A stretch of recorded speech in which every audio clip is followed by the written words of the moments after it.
What is happening? Boo. Hi, It's recording. Mr. Root. Hi How there. are you? What's going on, Mr. Gordy? I Just don't know. So how do I get this thing to be like half screen is what I need to figure out. oh, beats me. I have not done that before. Probably one of those things we'll figure out before the next one. It's okay if they see your big beautiful face over mine. No, it's actually the opposite, I think. Well, yeah, that's right, because yours is the one recording. So, Yeah, good. that's my. I have a little tiny face. That's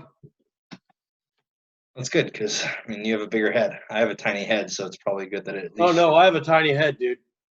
My head is like seriously like it's like one of those. It's 7 1/4. 7 1/4. Mine is 7 1/8. We're talking about hat size, by the way. Well, also you're like 6'4" with 6'7" limbs. With the limbs of somebody who's 6'7", so just a little pea head. Yeah, that's crazy. Yeah. You should have seen me when I was like 215, 220. I was really obsessed with lifting. I was lifting to the point where it was just specific body parts once a week, just blowing them out, and I was just trying to hulk up. It looked so ridiculous. I even shaved my head at that point because. Oh, I was the exact same way in football when I was a kid. Yeah, you have pictures, and what the coaches did, instead of making you more mobile, and putting like regular, making sure you had really tight fitting pads. Instead, they give you pads that were just freaking huge, and so I had pads that made me look like I was supposed to. I think they listed me as 6'4", 240. I'm like, I'm 6'1.5", and maybe 200 pounds wet. Just to strike fear in the opponent. Yeah, I look like a turtle coming out of his shell.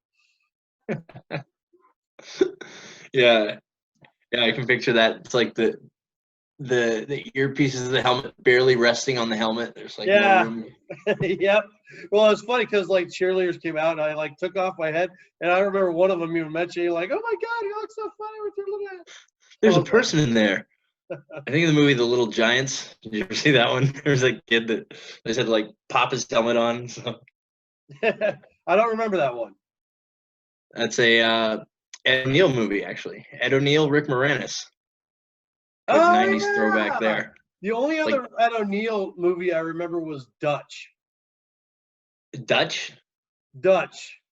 Remember? Never saw it. I think that's the name of it. And he was like, and I think it was Ethan Embry, was that his name? He played Russ on Vegas Vacation. Oh. He played Rusty on Vegas Vacation. But he was on quite a few things. Can't hardly wait. Grown Up. After that, quite a few things after that. He's kind of like one of those like B-list actors that it's kind of like where you'd want to be as an actor, Yeah. Yeah, right. Not too famous. Yeah, not too famous. You might get recognized every once in a while. You probably got a nice house. Probably can, collect some royalties here and there for the rest of your life. Good investment. Yeah, but you're not, getting paparazzi'd. Yeah, I wouldn't want that. I don't care. I'll take the money and just flip off the paparazzi whenever. But yeah, exactly. Do you have any topics for today? Yeah, I had a couple topics I researched, and some things I've been studying that I think would tie in really well. But I really wanted to start by talking about the effects of gardening, like earth as resistance training. I probably dug 2 separate holes, 1.5 feet, 2 feet deep each, by 8 feet by 4 feet. Yeah. And just knowing proper movement mechanics, lifting mechanics, my lower back isn't killing me, but the rest of my body is on fire right now. My feet, my shins, my calves, obviously grip, back, arms. Yeah, man. I tell my clients, like, you totally, if you can start doing the shit that we've outsourced, which is gardening is a major one, landscaping, going, just cleaning the house. I mean, sweeping. Well, I mean, gardening is amazing. I mean, you're bending all the way down, getting all the way up, having to lift heavy objects. Pretty much every, all of the, any of the major movements, that you'd have in resistance training or anything else, that you're including. Dude, and it's amazing how the earth, it gives enough, but you hit a point and it doesn't give. Like, and then because I'd start by striking straight down and stomping it, and I'd tilt it back and kick it in. And before you know it, I have this massive chunk of earth. And I mean, it's a rock that big. It weighs almost as much as a rock that big would. You pick it up with a shovel, you're like, oh my God, this is heavy. It's wet earth, but it's surprisingly heavy. Yeah, man. Yeah. I mean, no shit. Cause so there's a story that I actually put in my book, and it's talking about like the reason why we train. You mentioned that your back isn't hurting. Well, right. The main reason why we train is for injury resilience. Yep. So that when you do have to do those things that are, the things that we have outsourced to either other people or machines or whatever, that we're healthy when we do it. Go ahead. And I actually tell this story about, when I was helping Dan, move a tree. And it took me, him, my dad, and I think one other guy helped us out a little bit. And at the end of it, we ended up taking some toe straps. And what we did is we ended up doing like a Zerker deadlift and to get that thing and leverage it out because it was all wet.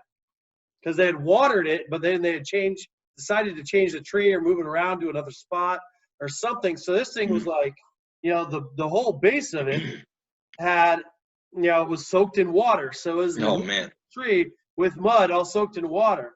And I was like, at the end of the day, the main reason to train is so that when you have to be useful, that you're not putting yourself in risk of injury. Absolutely. Yeah. I mean, I was thinking, geez, if I didn't do resistance training, I mean, I found myself using movements, like even practicing front kicks or like knees you would throw in like Muay Thai or kickboxing. Yeah. Just getting that hip motion into it. But like when I'm thrusting into the dirt with driving with my foot on the shovel, just the efficiency actually of just the hinge in the hips, using that to save the back. That's key. And I trained enough to where it comes naturally. But even just like getting down and cleaning up the yard, getting those last bits of dirt, like squatting with the legs and keeping good upright posture. It's, man, my whole body is just lit up in a way that it hasn't been in a long time. I like that you brought up, I think it's appropriate timing that you brought, doing things that we would normally outsource. Normally I would probably hire someone and pay them $20-$40, whatever it was, to install those two trees. Instead, it took me 4 hours of doing something that I thought I hated doing, but I had a great time, and I feel accomplished. But it gets to the core of that the training. I forget what you called it our last conversation. But basically, I said that we have three different categories of activity that we do, and one is activities of daily living, which means that it really means the intention of the activity. Like you can take the same activity and put it in each of the three categories. So if you have activities of daily living, means the intention of the activity is not to develop the body. General fitness activity, the intention of the activity is to develop the body, but in a very general way. You're just really trying to fill in the gaps. It's almost like taking a multivitamin, And then the last one is developmental activity, which is what you and I might think of as strength and conditioning. And so strength and conditioning, the main thing for strength and conditioning is injury resilience, so that you can perform better at the other two activities without feeling like you're being, like you're going to get hurt. Now, of course, developmental activities also relate to performance in the other two things, but injury resilience is the main thing. So when you do gardening, you're not doing it to develop yourself. That's an activity that nobody does gardening just to train. Right. Nobody does gardening as like, oh, I'm going to start. You might choose to start doing more activities of daily living, like parking away from the mall when you go to the mall, or work or whatever. But you're still walking through the parking lot in order to get to the mall. So I guess that's I think it's just a way to start for people to look at things so that they start making choices based upon that. Well, now's a good time to do that. Like I said, I would not have normally done that, but work hours cut back, and hey, we just got the quarantine order. Today's March 25th. You're in California, I'm in Idaho. Today we got the 3-week mandate. At least 3 weeks where we can't really leave or go anywhere unless it's grocery store or essentials.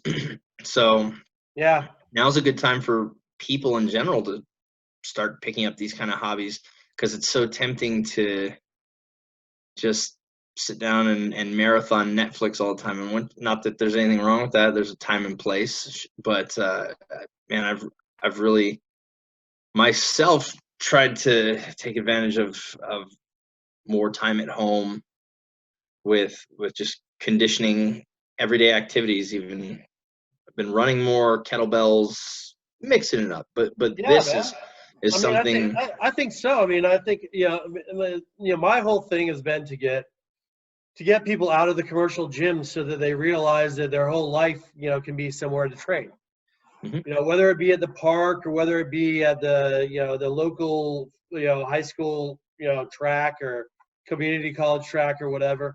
I mean, your whole life. I think Arnold put up on Instagram the other day. He had this really old non-gym workout where it had like a stick across two chairs and stuff like that. I don't know how much he used it, but it was a cool little blurb, and he was like, this is something to do now. And I'm like, I was like, this is what we want to really train people for, is to, start using a place that is more accessible, because a lot of times the gym, as you and I know from working in the gyms, it's monetarily, there's a monetary barrier to developing in that atmosphere. There's a knowledge barrier. There's an accountability barrier, because it's like, well, you have to drive there. If you have the, so there's your time barrier as well as your transportation barrier. You got to drive there. And it's like, well, if you can be accountable to 15 minutes 3 times a day at home, but you can't be accountable to an hour with a trainer, then it's like, well, do the 15 minutes at home. And it might be a much more applicable way to do things for somebody. And I've been saying that for years. It's like, dude, the way that it's done in the commercial gyms is just so backward. I just don't get it. The same exercises, especially some of the more flashy ones, that just getting back to basics in the gym prepares you. And back to basics meaning Olympic lifts, but mostly before you jump into the Olympic lifts, obviously what you and I work on a lot, balancing out the body, range of motion for injury prevention and performance as well as a secondary even, but just injury prevention and optimizing your body, the load you can put on it. Absolutely. But yeah, I mean, you get back to basics. I think this is a great opportunity. Like I said, I have a kettlebell set at home, a pull-up bar. Yeah. Did a bunch of single leg squats and run. First dry run, So, but we can cut it. We can cut anything extraneous out. Of course, of course. You know, including things that we might choose to cut out because of, you know, it's just so. Not that neither you or I would ever say the wrong thing. It's something that we don't want the world to be privy to. Well, that's the beauty of not being live. Yeah, there we go. So, anyways, yeah, man, getting back to the foundations of really, I mean, and I think it is with most people, all they want is the foundations anyways. I think it's the trainers that want to teach, like Olympic lifting. Who needs to know how to do a power clean at 50 years old? Yeah. Who outside of an athlete ever did a power clean before 1980? Right. I mean, I think they started competitive lifting for athletics in the 80s, but before that, they're pretty much a power, an Olympic lifting, and that was who did those was Olympic lifters, and that was pretty much it. I think so, anyways. I mean, I don't know for sure. Yeah. No, absolutely. I had some things that I wanted to tie in on both ends. I thought maybe we could talk a little bit. Doesn't have to be now, but sometime tonight about assessment. I have some educational assessments methods and things I've been learning that I've found very interesting that I didn't even realize that I was directly using for years. Oh yeah, well yeah, totally. Totally. Tell me what's on your mind. So for those that don't know, I have a background in personal training, fitness, wellness, whatever you want to call it, kinesiology, without the accreditation to my name like you have, but definitely been studying and had some good mentors and whatnot. But anyway, applying functional movement screening, corrective exercise in programs. But anyway, last couple of years made a switch to become a high school history teacher. So it's interesting how the career training prepared me for, well, designing programs and assessing people, modifying instruction in a one-on-one or small group setting, how relevant it is in a classroom setting, and especially I would totally agree. Regardless of curriculum, so in education, talk about learning styles like telling verbally, and then visually seeing, and then kinesthetically. You don't get it until you actually tie that in. Is that what you're talking about? Well, you've got to diversify your instruction for sure to make sure you're reaching everyone, all your students, in the way that they need, or the way that clicks for them. And obviously, it's not a quick process to learn your students. You learn them over the course of a semester or a school year.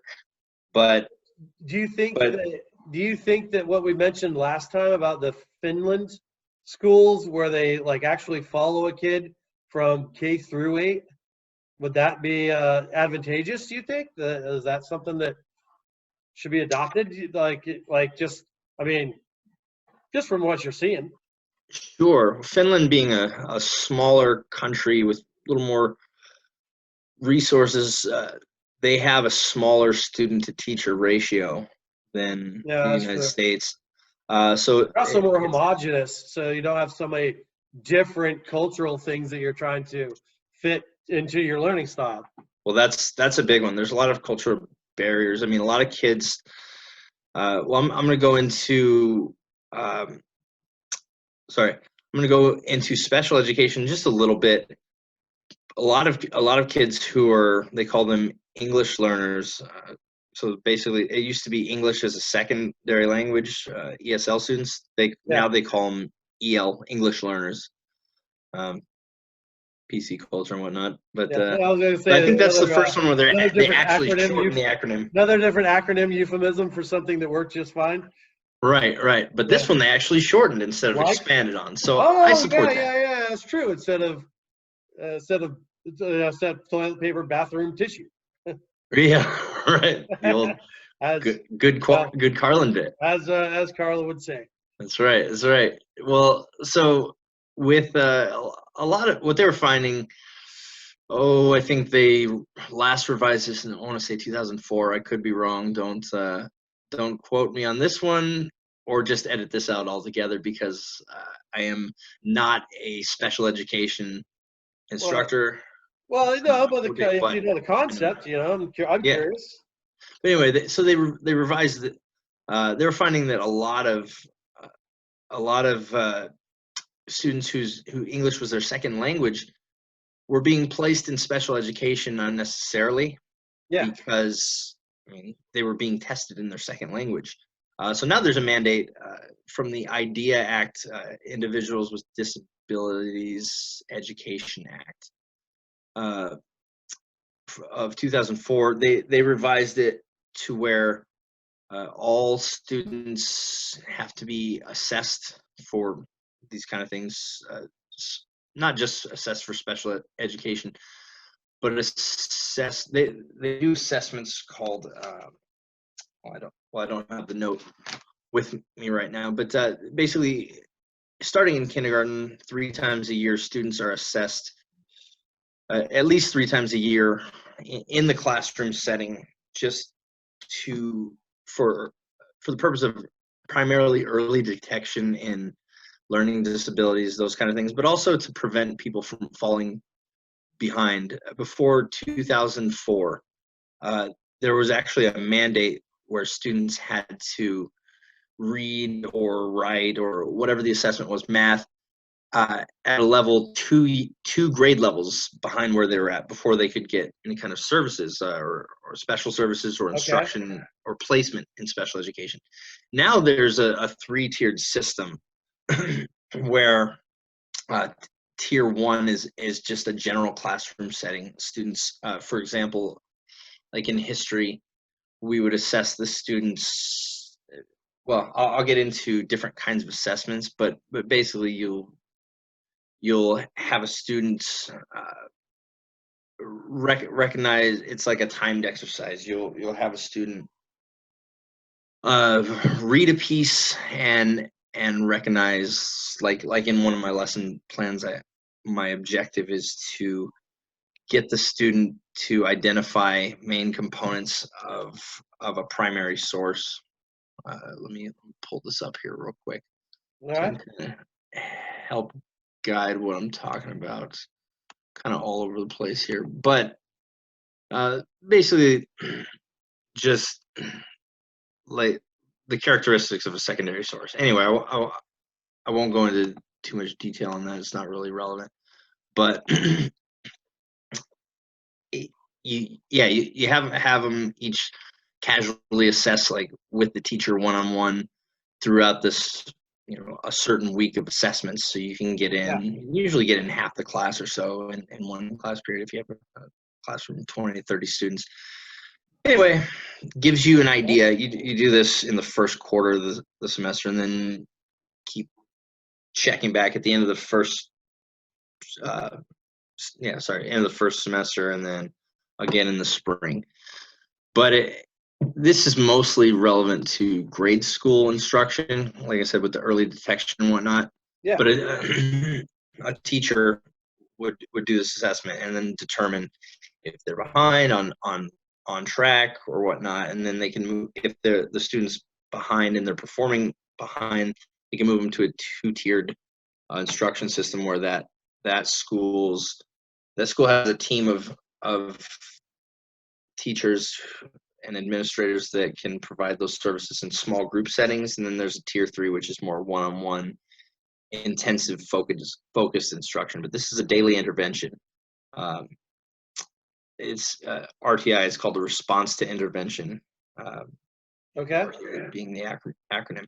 But yeah, anyway, this was implemented to make sure no one falls way behind before they get the right services, and it's helpful in preventing unnecessary special ed placement. So, like I said, especially students where English is their second language, they have to be tested in their primary language. Yeah, because if they get put into the class to learn the language, they can be in all the other subjects they could probably do okay in. Yeah, exactly. Exactly. And there's that barrier. So again, it saves schools, states money in the long run because you're not placing people in special education when they don't need it. They can get their services or get caught up in the classroom, or at least a small group setting where they're taken out of the classroom, but only for 20-30 minutes a day, so they can spend most of their time. And this also applies to And students with also, behavioral issues. there's a tier. There's certain types of special ed, because I mean it is by definition special ed. It's just not special ed in some sort of learning disability that's physiological. Yeah, and this three-tiered system. So a special education requires an individual education plan, which is a formal process that you go through with parents and administration. And students want to be involved in their, especially high school, middle school students want to be involved in their own IEP. But this. Now, wouldn't it be cool if you could do that with everybody? Right. Yeah. That's kind of what brought this up is the difference in Sweden was Finland. Sorry, Finland, U.S. is again population size and that barrier you mentioned of just multicultural melting pot that America is. So it's more difficult to do that. Would be definitely be more costly, but they do have those programs for students in special education programs or with behavioral disorders. Oh, okay. I wonder what it would be like if you just thought, all right, so I talked to my dad. My dad was a teacher, mm-hmm. And so I talked to him, and he's like, when I was asking him about what it'd be like to go into teaching today versus when he went to start teaching back in 1980. It's like, well, he said, I wouldn't do it today. And it primarily had to do with bureaucracy and the fact that there was so much of it. It's like whenever you have bureaucracy, you have so many people in between you and the actual what you're delivering.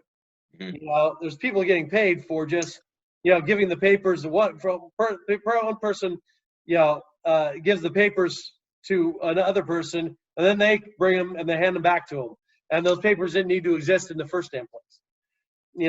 And the other thing is just that have you ever heard of Six Sigma? Yeah. Six Sigma, is the managerial program put forth by GE, and it's like world renowned for being, basically a human systems efficiency. And I wonder if you took, education out of government, if you took it and were to have more of a private sector, but, some sort of a local oversight, like government oversight, but they didn't have to implement the entire program, to where, you had to meet certain standards, but those were, if you could eliminate all that inefficiency, you have a 1 on 15 rather than 1 on 30 system, teacher to student ratio, to where, and you gotta say, if we're all paying for education anyways, would the money just be reallocated, from parents, or communities or whatever? Could you have a smaller ratio?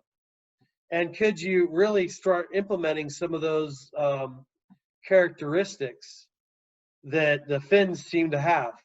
Even though, of course, theirs is from a more, I believe it's a more socialized construct.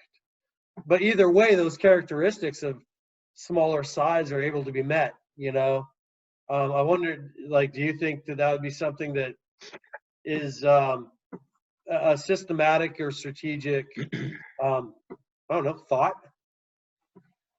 Boy, there is a lot of bureaucracy in education as it is. Reversing that, job displacement, those kind of things would definitely be fought. But I think, you could definitely do it. And I think, obviously, the competition, the innovation would come from that. you'd find yourself with a bunch of case studies at first, and then hopefully, I mean, now the age we live in now, information's easily shared. I mean, shit, Yeah. I who mean, knows how long? I think a lot's going to be. open up a private school with 10 teachers. That's it, right? The That's private schools, they're not federally run, and some are run well, some aren't. So it's again, it's like any business. You could definitely move it into the private sector, and like I said, I think a lot of good things would come out of that. Right now, we're in a very weird time where a lot of kids are having to finish it up online. I mean, even me, we moved everything online, and but I'm a fan of at least having a hybrid system for that with the technology we have right now. I think it's great. I think it's great in terms of efficiency of your own personal efficiency. I know when I was doing the masters, I would sit there and watch.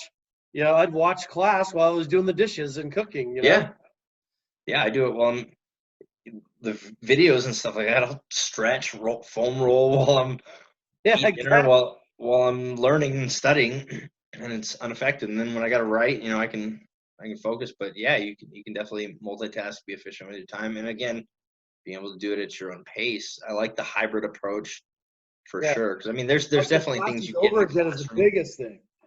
Watching classes over and over again is amazing. It's like so much better than just trying to remember. When I find that when you're writing things down, you're forgetting you're not getting the things that are coming in because you're thinking about what was said so you can write it down. Because everything you're doing, with the pen and paper is in the past. Yeah. That's the way it worked for me. And so I found that when I went to the online system and you just watched a video over and over and highlighted what you needed, it worked so much better for me. Boy, I mean that brings me back to diversification in your delivery. I mean, having in a lesson plan, you want to have something for the people that need to touch and feel, something for the visual learner, something for the audio learner. Yeah, you got to have the group learning. Put them in groups and student collaboration. I mean, that being able to facilitate that is the challenge, and I think part of what your dad, he was onto something with the bureaucracy of all that.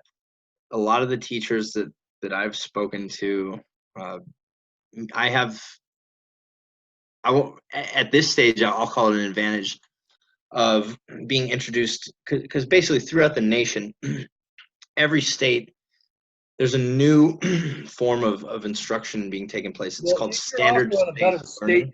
You're also in a better state for most things from what I found. Yeah, Idaho. You're in the state that I'm in. Yours does the things a little bit different than the one that I'm in. Yeah, you guys pay teachers better, but Idaho right now we rank pretty low in outcomes, but I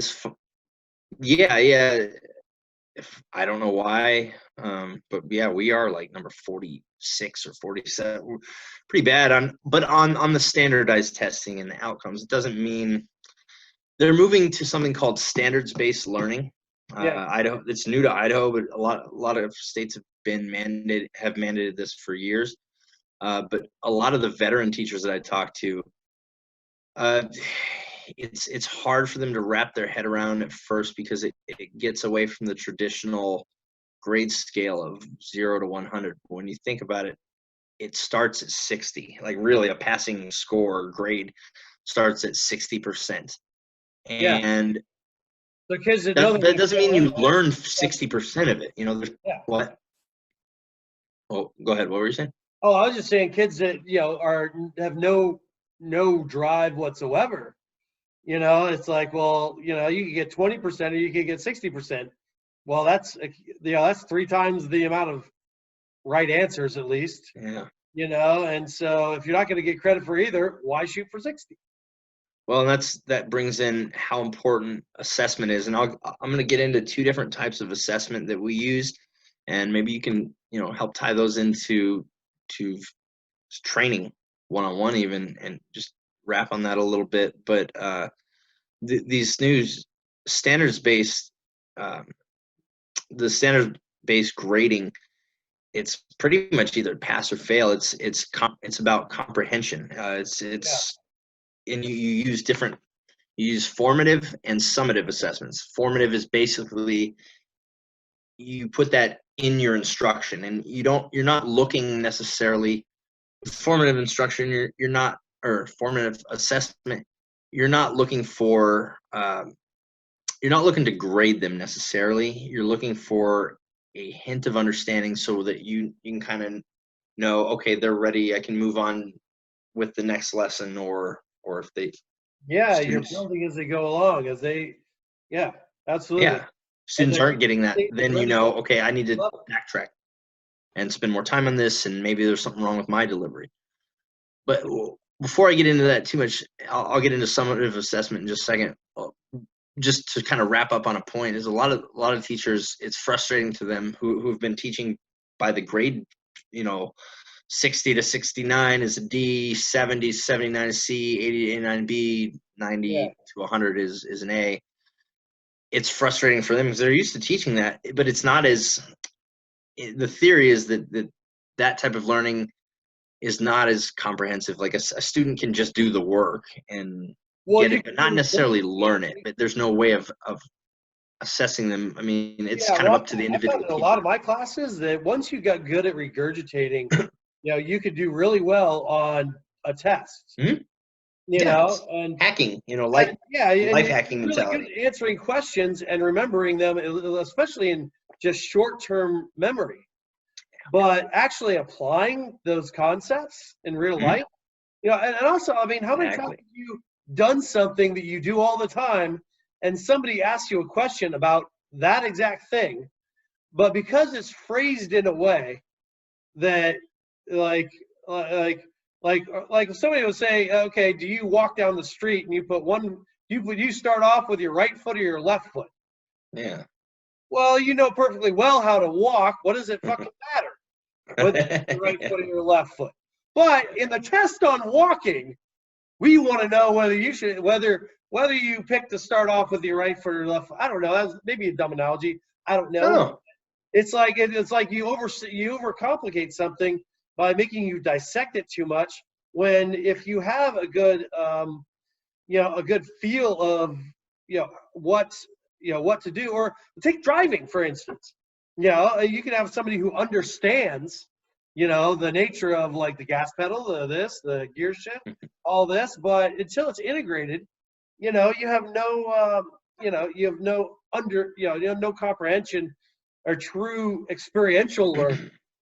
And so it's like, well, you have to differentiate some of that kind of stuff, because a lot of brilliant people in the past, at least before we got onto our current education system, Henry Ford, Edison, they have very good experiential learning, and maybe they did or maybe they didn't have regurgitative. I don't know, but all I can say is that I think that a high focus on just that regurgitative learning style, I think the B students are sometimes the best ones, because they don't focus so much on that. They spend more time on just trying to on the interests of things. Sure. And that's why assessment has to be ongoing. When students take these standardized tests one day out of the year, and it's like the day it's a looming day where you better get your sleep, better have a good breakfast this day. The pressure's on, this determines your future. What if I had a bad day? What if my dog died the night before? I had to stay up burying him or whatever, but what if I was off that day? And really with this current standardized testing that we have, they don't find out the results until you're well into your next school year. Teachers don't get those back, and the individual teachers don't implement that feedback. It just doesn't. I remember that waiting to see how you did on that test. And you're like, it's a Scantron. Yeah. Run it in the machine. And that's the problem. It's a Scantron. It doesn't show you your face, how you learn. Yeah, you got to send it to Iowa for the Iowa tests of basic skills, and then they send all it states. The next year, you either find out that you're put in the special skills class, right? or you're Or, all of a sudden you're being tested for, being in, an advanced course or something, and it's like, you're like, well, real time, actionable things. I like that we have a standard, but how do you make that standard more adept to real life and to people's learning styles? Because I'll tell you, man, dude, in my master's, I learned how to learn.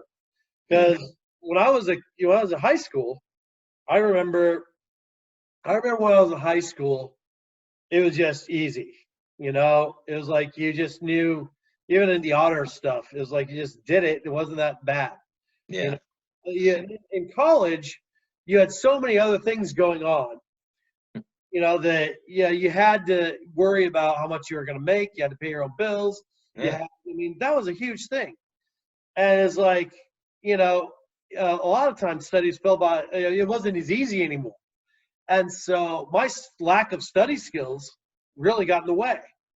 And so when I went back to college after taking a break, I found, that you had to reconnect with study skills. But even then, it wasn't until I got my master's I really realized how study skills made you so much better. It wasn't how much just you could absorb or how intelligent you were or anything like that. And I don't know that I learned any better being an A student than I did being a C student.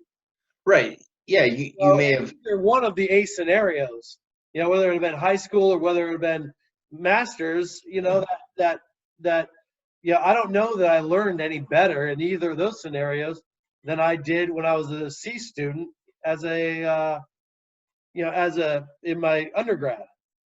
And the approach then and up until recently has been, we need all high school students that graduate to know this base of knowledge, these facts.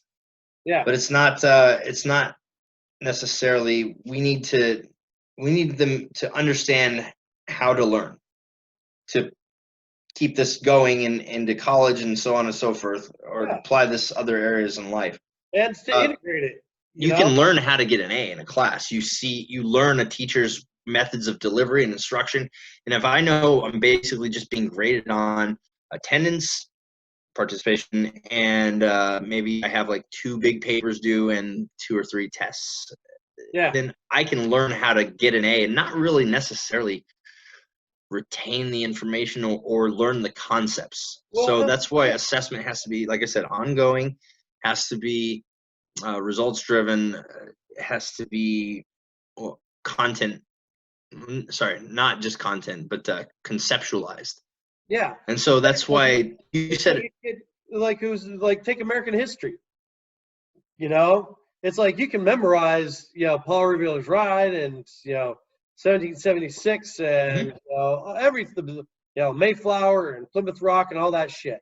But when do you take it and say, and now how do the concepts behind all those events matter to today's world? Why are you even learning this?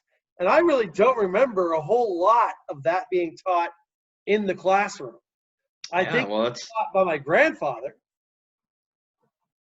Yeah, that's often how it goes, right? It's like a certain, maybe there's one teacher that taught outside the box, or a family member, someone you were close to in life that spent more time with you. But education hasn't been geared towards like differentiation, which I'm glad you said that word earlier. It really stood out when you said that, because that's the approach, is differentiation. Yeah. To teaching these days, but yeah, just also just that support. And a lot of it also is environment. It's students, when they engage with each other,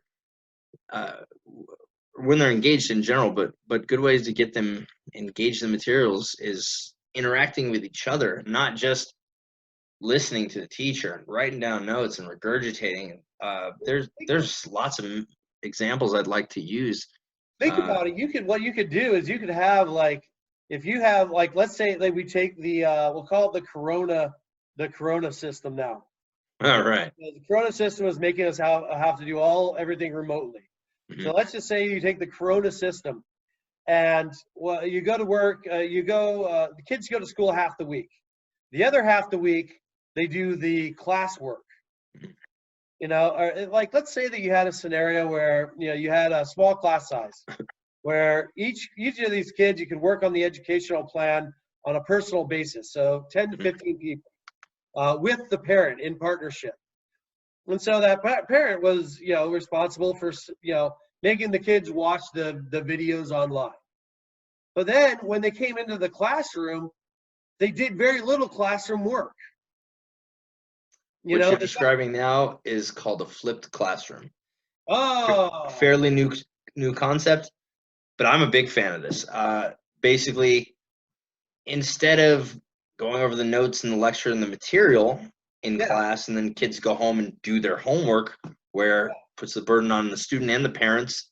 Some parents don't want to or can't or whatever. Yeah, too tired. There's barriers there. Yeah. But instead of that, it's flipped. So the student is responsible. You send them in an email, or you have your online content. They go to Blackboard or whatever it is. Yeah. Where they sign in, they read the material or watch the video or do an exercise, whatever it is, and then in class it's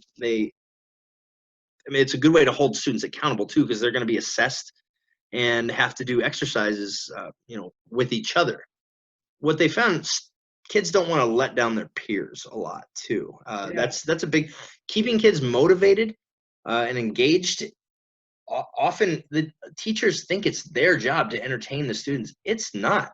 Students want to interact. They want differentiation. They don't want to sit down the whole class and be lectured to. Maybe they spend 10, 15 minutes discussing something or going through an exercise together, and then they talk about it amongst themselves, and then maybe they send a member from the group up to the board and collaborate on something, and then everybody chimes in and kind of gives feedback there. And there's little assessments along the way. You'll have them write on their own little, like on a sticky note or on their own little personal dry erase board. Show up their answers to the teacher before we discuss something. There's lots of ways to differentiate instruction, but and engage students differently and satisfy those different types of learners. But back to the flipped classroom, that's exactly what it is. It's they're responsible for doing the study part of it, the learning. Well, not necessarily learning, covering the material on their own. Yeah, and then they bring that into class, and that's where they learn and they're assessed. And you do the dry material at home. Yeah. And maybe that isn't. Maybe they call it homework, but it's during the usual hours that you'd be doing school. But so they do their problem, like in a math class, they do their problems in class. Teacher's there to help them one-on-one if they need it. Yeah. And it's not like, oh, you're given 20 problems. You got to just do these 20 problems. Maybe different students get different problems or different approaches. They can kind of go at their own pace. And then you strategically pair certain students, some of your more advanced learners with some of the struggling learners, and have them kind of coach and encourage each other. I mean, this is, you can build that kind of classroom, that culture. Yeah, that would be like, so if you were to go Monday, Wednesday, Friday, let's just say Monday, Wednesday, Friday, home instruction, and then Tuesday, Wednesday, or reverse the ratio, whatever. Right. Tuesday, Wednesday, you go to school, but you do all the social stuff. So you play Math Jeopardy, mm-hmm. And you do all that stuff, and so then you automatically, because the kids want to win, mm-hmm. So you have a little bit of competition. You got all that stuff. So that's when the kids help each other organically, rather than saying, "Okay, Bobby, you're really good at math, so go over and help little Stevie, and he's not quite so good at math, so damn it, Bobby, enough with the math problems." So it's like, it's like, I don't know. I think some new, there's so much new technology that opens up new opportunities for different structural things. And I think they're just like, they're right around the corner. I think actually what's happening right now is going to force a lot of those, as well as occupational.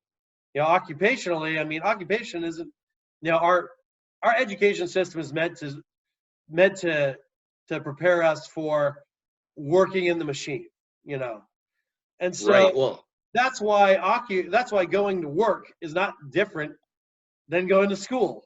You just don't have to raise your hand to go to the bathroom. well, and part of that argument with the argument against moving to standards-based learning is kind of the old school mentality of, well, okay, but the current system is pretty effective at preparing you for a job or your boss, because basically your boss gives you what to do. He's not going to, take time out of his day to especially work with you. I mean, a good manager will and develop you, but like, you're expected to meet these criteria. You're paid to do this. So you better get 100% of the shit done, or 90%, whatever, to avoid being fired. So that does train them for that method, but it's one of my classmates a while back said a great point when we were kind of arguing this. She's like, well, what's the goal of being in school? It just depends on your, like, how you see your educational opportunity. What's your goal here? Is it preparing you for a job, or is it learning? And a lot of teachers will say, well, we want to make students a better learner. I'm not, I can find my own ways to regiment things and prepare them to answer to a boss. But hopefully they're going to learn that in more places in life than just my classroom. Yeah. My job is to help the student learn, make sure they know how to learn. And that often means taking. But there are the basic skills that you need in life. I mean, it was funny because actually earlier today, like, everybody says, oh, you don't do algebra? Why not ever learn algebra? You got to be shitting me. If you're not doing algebra on a daily basis, you got a shitty teacher. Because I was putting together a BMI chart today, and I had to put the BMI. If I didn't want to sit there and punch in every square in the Excel spreadsheet, then I would have had to plug in a calculation. There you go. And so you got to plug that in. Excel uses algebra straight up. Yeah, it is basic algebra, but it's algebra. Yeah. And so it's like those still are the basic skills that you need in in life. Yeah. So, I mean, you may not remember the specific formula even, but I mean, now you can access that and learn it. But it's like learning how to dissect things, plug and play, and I mean, the basics of algebra. Yeah, you're gonna use and not even realize them half the time. Back onto, we're kind of talking about assessment. I mentioned there's formative assessment, and a summative assessment is the other kind that we've really been discussing. And I got something pulled up here. Basically, some summative assessments. Let's see, we want to see how are the standards when it comes to just instruction. How are the standards being taught, addressed in the assessment? So you look for verbiage, words. You want to make sure the standards are being used, and how, as a teacher, you got to know how is the assessment differentiated, whether it's process, product, or content. yeah. And then you make your own proficiency scale, and those can get tricky. Again, with the bureaucracy, kind of how you're expected to pass or fail students, or on rate them. Those are some things that are kind of new concepts. So there's a little more free reign with the students when it comes to designing the lesson, but the curriculum is still there. And then so basically, summative assessments, you're looking for in your summative assessments, you want to make sure that you're looking for is it appropriate? Like, is your summative assessment, is it appropriate for the student's level, like the language, everything? What could be added to your directions to help, or your teaching process to help students understand the process and the content? These are things that your assessments should be able to tell you. And I'm not going to go in all the bullet points of and how to design an assessment. But basically, when I was reading through this, how are the knowledge and skills addressed? How is the assessment authentic? Proficiency scale includes knowledge and skills that the standards cover, the objectives. But anyways, but it brought me back to program design. I mean, you're not gonna, like, if you have a client and Yeah. let's say, you're working on mobility and, the overhead squat assessment or whatever is something you're using Yeah. as a kind of a formative assessment. Well, you don't want your summative assessment, meaning the thing that like your main assessment, where you're gonna from there go in and reassess how you delivered that. You want that to be comparable to your formative assessment. You don't want to have them initially be assessed with that overhead squat and then down the road test them on a Bozu or something like that. You want it to be um, kind of transferable to your everyday assessments. Does that make sense? Yeah. Yeah, like a lot of times, there's certain tests that people use that you're like, well, why this doesn't seem to be something that we would do on a daily basis or even in our, like our activities of daily living. So it's like, yeah, it's telling us we're making progress, but it looks like we're making progress. I don't know whether, without transferability, I don't know whether I'm making progress in the concept or just in the assessment. Right. Like, so my analogy of putting them on a Bozu, like, you may not be able to get the same read on their, like, if hamstring mobility or lat tightness or something like that was from your formative assessment, that was some key feedback there, something you need to work on.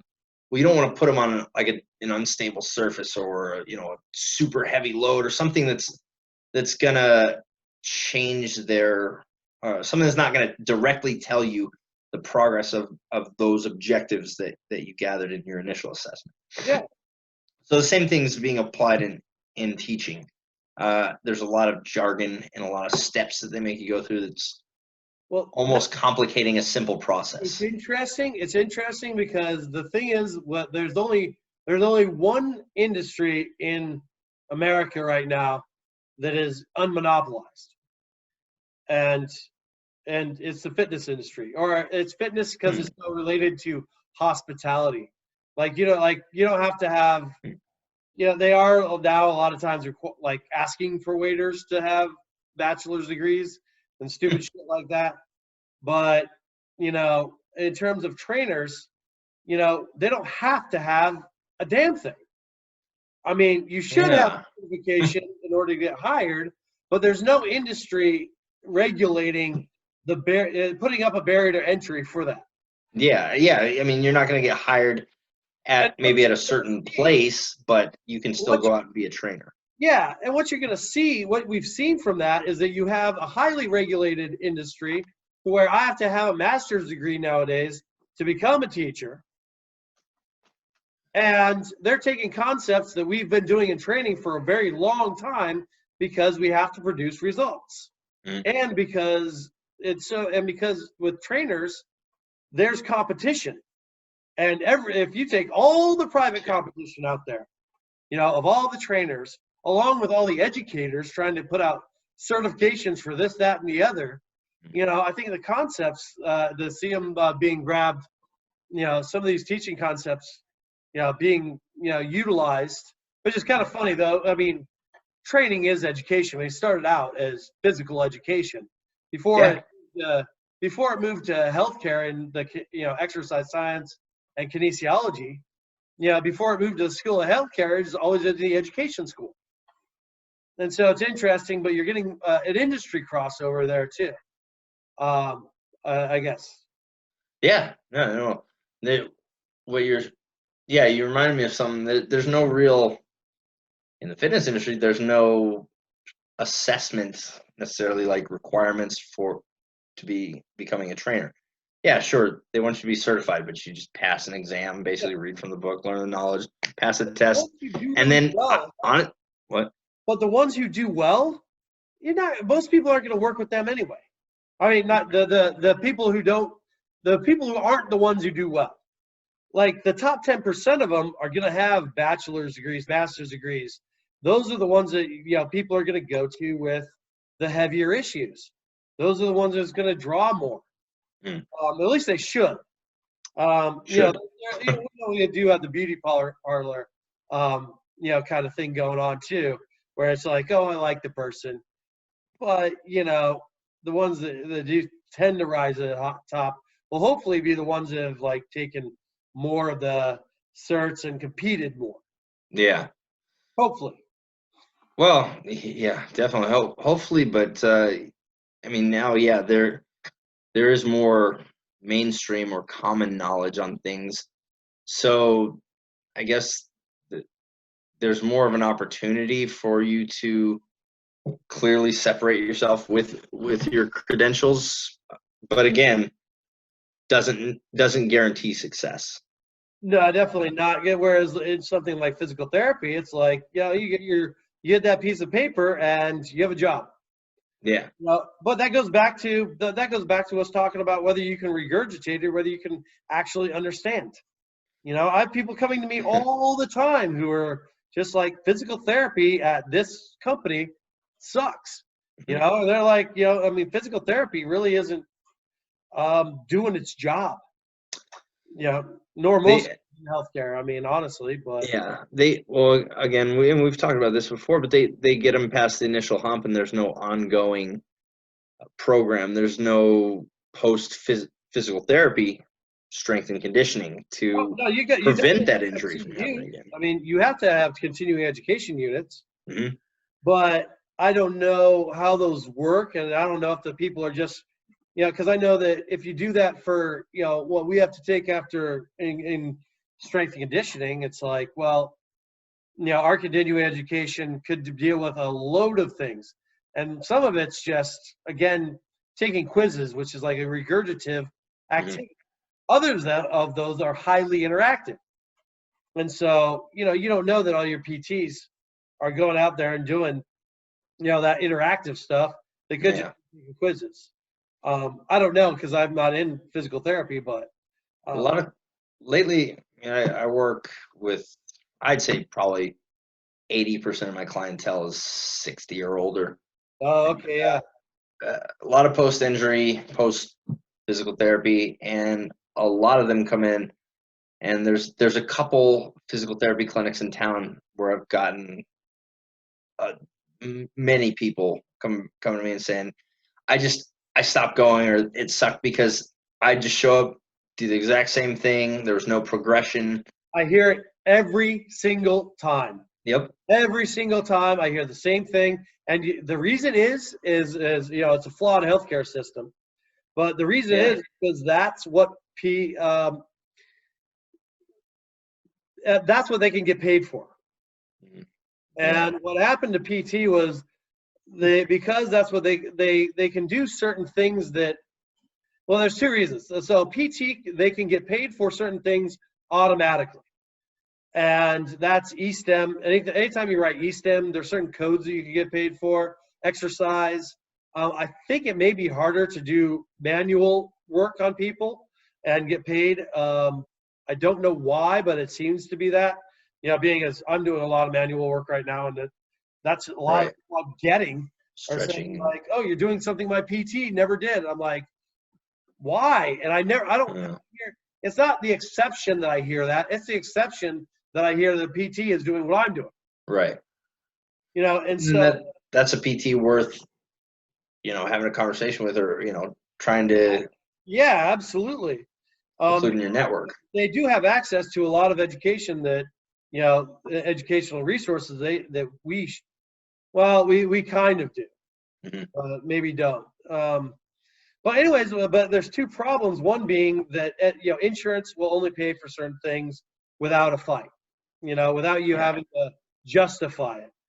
And then the other reason is because we've had to industrialize physical therapy. And so it's not one-on-one.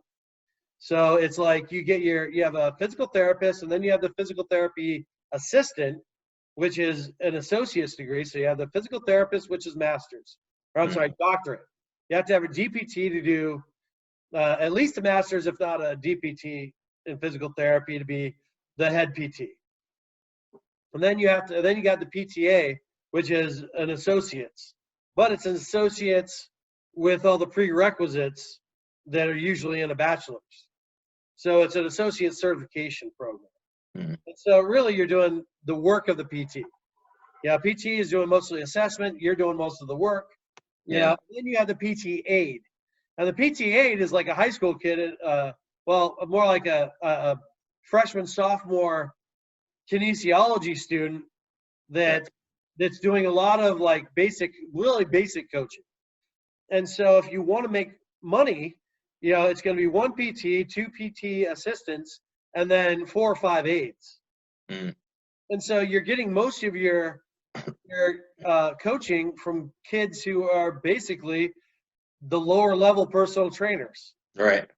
And so that they got to coach things that are very highly repeatable. Not the repetition is bad, but they don't know how to change make strategic changes because they're not empowered to. So when the PT is not doing, it's not a one-on-one with the PT like it was back in 1985. So they're not empowered to, and the head PT or the clinic isn't incentivized to.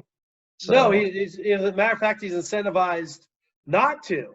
And not saying that he's greedy or anything. It's that he's living. After you owe $200,000 on school loans, and you're making, a PT makes, I think the BLS on PTs is 80, 85. Yeah, I was thinking like 70 or yeah. Yeah, the Bureau of Labor Statistics.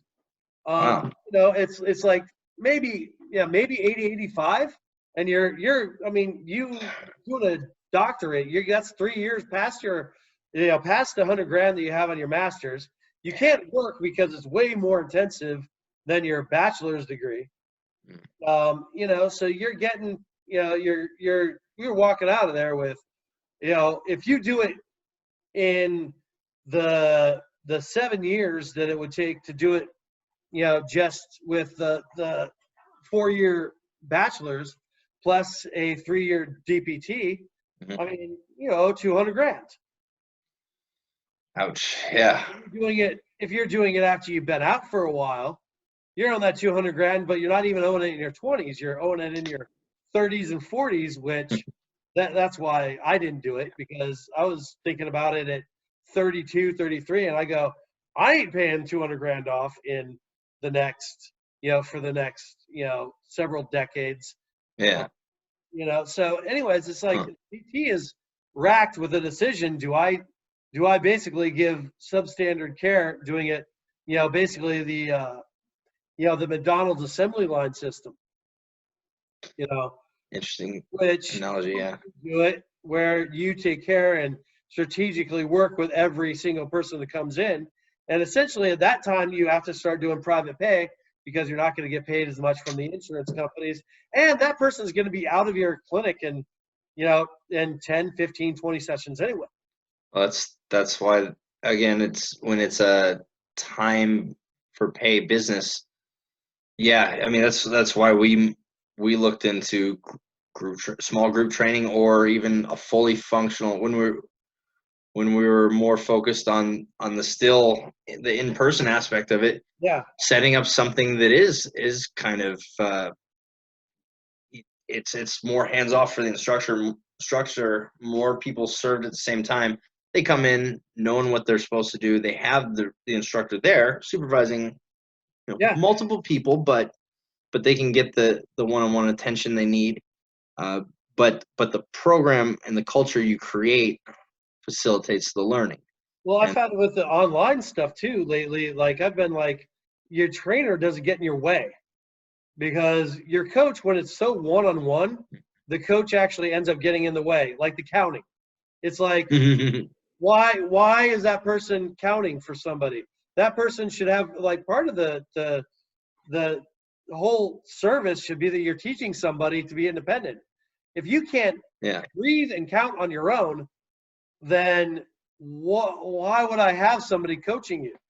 And so, like, every time I hear a trainer counting in a gym, I just want to beat them with something. I don't know, like some item at hand. There's plenty of good ones at gyms. I don't know.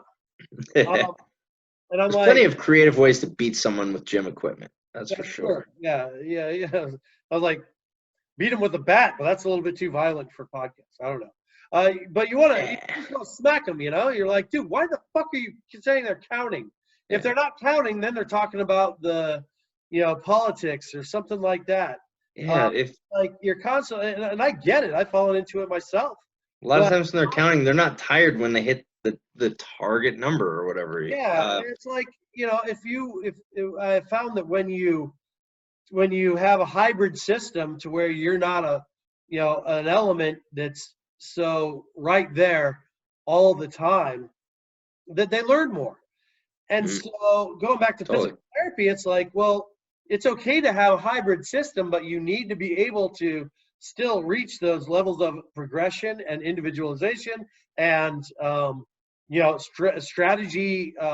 strategy on, it's having a dynamic strategy that's changing in real time. And so it really does have to have different elements that lead, but yeah, an independent element as well. Well, yeah, And that's something that physical therapy does not have. Handing somebody, they're starting to do what we're doing now because they're getting so much competition from the strength and conditioning side of the healthcare spectrum. Rather yeah, than because these are things they've been, like, hey, I can get paid to put this person through 10 sessions and hand them Xerox copies of what to do at home mhm, with no accountability, no feedback, no continued feedback, no teaching them strategically how to improve. Person yeah. not seeing improvement, it's just ridiculous. That was always my goal as a trainer is to educate them, eventually create someone who's capable of being independent. Now, it's amazing how many people come through the doors that tell me also that I just need a trainer to hold me accountable because I will not do this on my own. Oh, Again, I'm sure you've come up with ways. Maybe you have, maybe you haven't. I don't know around that to work with some of your clients to help with that over time. Again, I think a lot of those yeah. people I get. Well, I mean, if it's hybrid training, I mean, if you're meeting with them, I mean, you meet with them just like you would like anybody else. It's just that you're giving them instructions on how to adapt. It's not Mm, quite so much. It's not quite in real time, but it's at that. But you're able to still adjust a program for how they're performing. And if it's accountability, then you can do that with 15-minute sessions 3 times a mm, week. There's nothing true. wrong with that. They do 15 minutes and then they go do what they're supposed to be doing Yeah. on their own. And they can, definitely get feedback and motivation and all the other things that you would have given them, minus the fucking counting. Jesus, I hate that. you Oh, you you know what? The biggest reason is because you're trying to teach your client focus, and you got some Nimrod right behind you going 6, moan. 7, 8, and this guy's trying, and you got your client sitting there going, trying to focus on 1, and Tempo even, yeah. trying to tempo it mentally, and you got some Nimrod behind you going 67, 68, 69. You're like, shut the fuck up, dude. Yeah. Yeah, absolutely. I mean, That's another fallacy of the corporate commercial gym. Yeah, I, I can't tell you how many just people consults I meet with. It's like that's the learning barrier for them. It's like, well, how many sets should I be doing? How many repetitions should I be doing of this? yeah. And Well, that's the same person that tells you, "I just need this to be accountable." yep. you're like, then why'd you ask me any questions? I thought you just wanted me to be accountable. Just show up.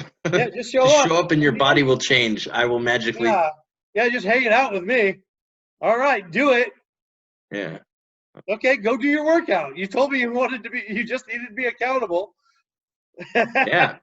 I mean, hey, I'm a pretty awesome guy to hang with, but I mean, I would never pay to just hang out with me. That's for sure. Yeah, exactly. Oh yeah. Well, I'm Well, glad there we're is able. another buddy of mine that we've always just paid to hang out with him. Yeah, right. Every time we do it. And we're not talking monetarily, we're talking emotionally. Yeah, there's a toll to that friendship. It's like a credit score, that friendship. You don't set out. I mean, now we do, because we know to just plan for it. But it's as reliable as the rise and fall of the sun. But initially, yeah, you didn't set out with plans to pay for it one way or the other, but you learn. And Yeah. after being hosed a few times in an awkward cab ride home, you know, I gotta pay for this. What? And you puked in the cat? No, but I just hear no, that's what you're paying it with. yeah, right. By being ear molested. Indeed, indeed. But yeah, Yes. like getting like back to like training, it is people do need, they don't know what they don't know, Mm. and they should be paying for an outcome, not a process. And so I think that's one of the big problems we had in the commercial place. Was it was like, well, you weren't paying, it was like, oh, let me hang out with you. I just need the accountability. You do, and it's like, well, okay, let's go in thinking that. Yeah. But, after a while, you realize that everybody does need a coach. Everybody does need the accountability, the feedback, the information, and they need it tailored towards what is going to be effective, just like in education. Just like in education, I think kids need this so much more, to have somebody a little bit more one-on-one. Yeah, absolutely. I don't even know if two teachers, like two teachers in a classroom, might be a thing. I don't know. I think there's so much more ways to address, healthcare, the PT circle, Yeah. to address the strength and conditioning for health circle where I'm at, to address the classroom where you're at. Yeah. There's just so many other ways to go about it. I would love to see, a much more free system, be able to to do, for that, to say that there would be a system that's free enough to, actually apply some of that. Yeah. Well, like you said something. That's why we both agreed this is a good dynamic for a conversation, is tying education with physical fitness and training, because yeah, there are a lot of the same principles like you mentioned. um what the hell, why did I just totally space it? Oh yeah, outcomes based. Again, a training program, when you're paying for training, it should be outcomes based. Doesn't really matter how you get there. Again, you're not getting there just counting reps. That's education. I mean, that's this Yeah, new approach to education. It should be outcomes based, not grade based. We're not looking at a grade point average. We're looking at uh, comprehension, yeah. and do you get it? Do you understand Well, it's the interesting essentials because here? Can you apply because it? my dad, the outcomes based was a thing that my dad talked a lot about when he was probably about the mid '80s. And he was a teacher and coach. I mean, Yeah, but he hated it. yeah, Now, it doesn't mean the concept is bad. I think what he hated, and we'll probably want to have him on here and talk about it a little bit. yeah. And hopefully I'm not misquoting him, but Mhm. I think what he got from it was that it didn't have any sort of quantitative analysis. Whereas at least when you're grading, you're getting a quantitative analysis of a student's understanding. And so there was no achievement to be made. With no achievement, you don't have the motivation to progress because Mm, you don't understand what that outcome is in life.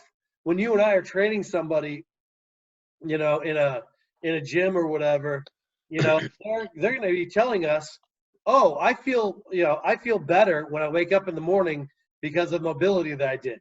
mm. That's outcomes based. Yeah, yeah, I played with the kids and didn't have any back pain. That's outcomes based. yeah. You Well, know, I had think to run for the train and didn't get run over by a bus, because I was able to get out of the way. That's outcomes based. When you that's what you pay for. yeah, Right? I lifted a tree, and I actually helped somebody because I'm not a lazy piece of shit. That's outcomes based. Yeah. And those are the great things that we want to see from people. Um, and when you're a kid, you're not gonna, your parents aren't gonna go, oh yeah, I gave him his allowance and he knew how to put the tax in, when he gave it to the guy before he read it to him. Yeah. That generally happened. And so I think that's maybe why he was not a fan of outcomes based, was because of the system itself was kind of a buzzword, but I think Yeah. the Well, concept is something we want. that's why I think maybe on the next podcast, I'd like to dive a little bit into, at least on my end, and I know you can tie this in on your end, is proficiency scales in assessment. So like rating your assessments, uh, like you were talking about the problem your dad had with the outcomes based is, I mean, yeah, it versus the actually receiving a grade to measure progress. It can be how you, at least as a teacher or instructor, how you model your proficiency scale and how that's communicated Yeah. to the student or learner or whoever it may be, client. But maybe the next episode, I'll be a little more prepared on paper and can dive into like the value and structure of a good proficiency scale that meets that's basically the outline of your assessment. I would go. Might be boring for people, I would go for the nuts and berries of it. there you go. The concept. Personally, that's what I would be interested in. Mm-hmm. Is just I don't know about the intricacies. Aren't something that I'm too curious about. Yeah, just like the importance of. I'd be really curious about the concepts of some of those. Yeah. I mean, you could have the kids, come in for their word problems, and they could do a thing where we actually, we have Jack come in with 52 watermelons, and that could be, you could go, okay, was Jack able to, Jack or Susie able to, separate the watermelons into distinct multiples of whatever, Yeah. and add and subtract. When they do them on paper, maybe they, it's funny because there is that thing where, well, as I'm watching The Wire, and the kids Good The show. Wire, they know how to sell drugs. They're like, oh, that's funny because they're doing these transactions, and they know how to do the transactions, but in school they can't figure out how to do word problems. Indeed. Yeah.